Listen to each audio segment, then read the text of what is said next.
Hello everybody, this is Serpent, and in this video I'll be showing you how to make this Autobrewer.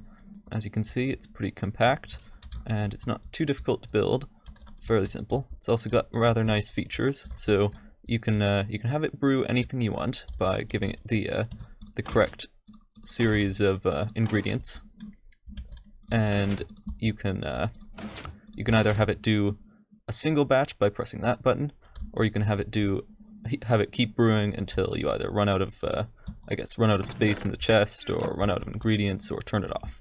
It also automatically fills up with blaze powder, so you can put blaze powder into that chest that I just showed you there. It'll float it down into the hoppers and into your brewing stand. The bottles go in here, and as I said, those are the on switches. Things come out here. It also doesn't use a long pulse delay or a clock or really long pulse extenders to get the timing right, so that saves on space. It's fairly small. However, now that we've discussed the features, I think it's time for the tutorial. First things first, let's place a chest down. This is going to be our output chest. Into the back of the chest, we are going to put a hopper there, and on top of the hopper, a brewing stand. Over into the side of the brewing stand, we need one hopper for the bottles, and another couple hoppers for the blaze powder.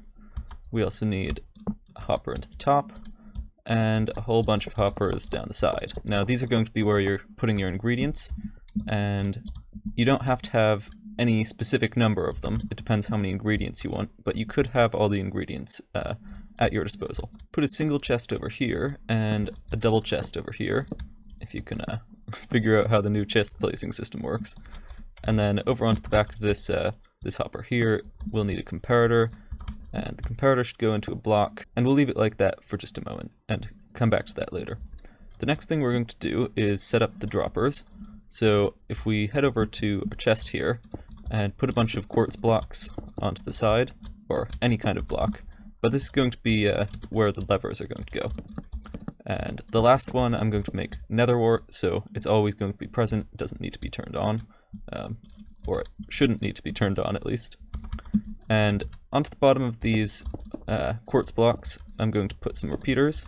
The repeaters are going to go like that all the way along, and this is going to be so that our lever pulses can get to these pistons. On top of the pistons, you need some more quartz blocks, and then over on top of the repeaters, we need some droppers, like so. And the way these droppers are going to be powered is with observers. So if we go over to here, you can place a whole bunch of observers with their backs facing into the blocks that the pistons will push up. And in order to get the observers to all fire in a line, we need a bunch more observers going along their faces. On top of this lastmost observer, put a rail, and on top of the rail, there needs to be a block. So now we're going to go back to this comparator we placed earlier. Beneath the comparator, we need a piece of redstone that will be sitting on a block. It'll go into a block, and out the other end of the block is going to be a repeater. That'll go into that block, and on top of that, we need a couple pieces of redstone dust in a line there. And right next to those, we're going to put a small pulse extender, like that. Out the end of this piece of redstone dust, we need a repeater. That repeater goes into a block, and out the other end of the block should be another repeater. I just realized that chest needs to be placed a little bit differently. It should be placed like this, rather than over here. Because into the top of that block is going to be another redstone torch. On its top, another block with a piece of redstone into a repeater, into a sticky piston with a block on its top, and out the other end of that sticky piston is going to be a small trail of redstone dust like that. Into the end of this small trail of redstone dust, we need an observer, and right in front of the observer, something that's going to be our toggle switch, we need a sticky piston there.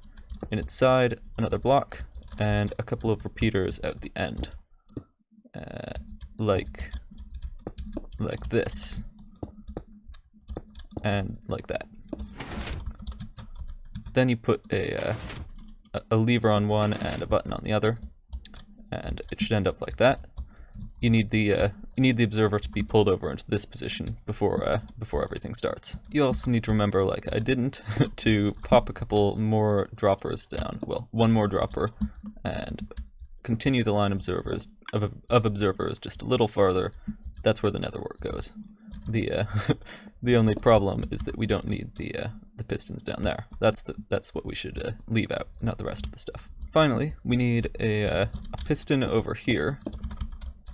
The one I just broke. Piston over there, and next to it should be a block with a redstone torch on it so that it extends. Into the side of that block should be a piece of redstone dust turned on by that repeater set to 4 ticks.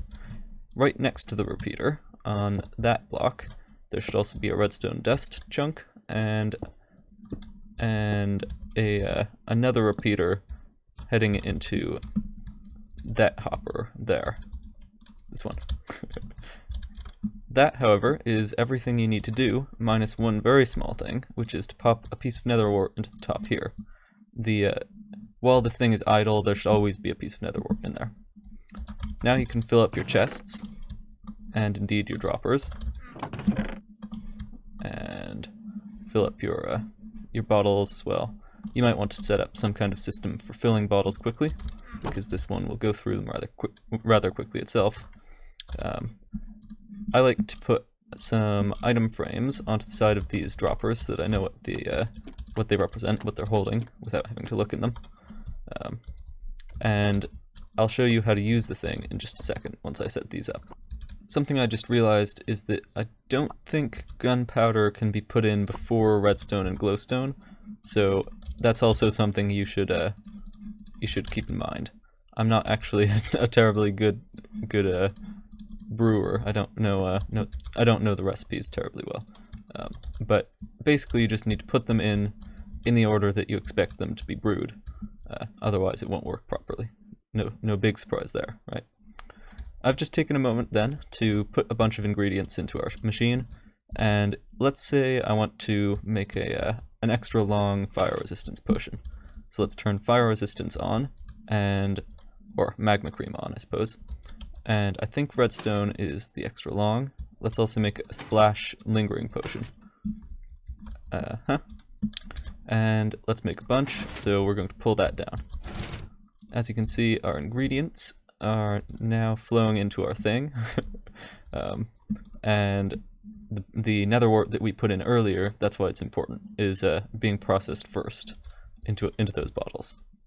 Next comes the magma cream, and next comes the redstone and the powder and the dragon's breath, and then this also refills the netherwort, so it goes back to the way it was to begin with. If you want to turn it off, you just flick the switch again, but you should also note that you can't trigger a single batch while it's processing another batch. If you were able to do that, then the ingredients would get clogged up in the hoppers, and that would not go well. So instead it does nothing.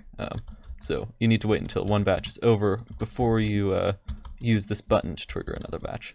You can of course just keep it on and change the ingredients though. That won't cause any problems at all. Unless you're changing the ingredients while it's trying to spit them out. In that case, yeah, don't do that. However, our fire resistance is indeed being processed, and it appears I got the ingredients correct. So let's watch it just for a moment longer so that it can set another batch going.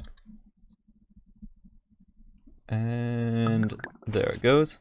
So the potions are just about to be taken out, and we've got more ingredients flowing in here. Very nice. And more netherwort. That's the netherwort from the previous batch, which again is why it's important to start it off with some. It'll keep it in the right location once you start it off though. However, that'll be that for this episode. Hopefully you find it useful, and I will see you in the next one. Take care, and bye.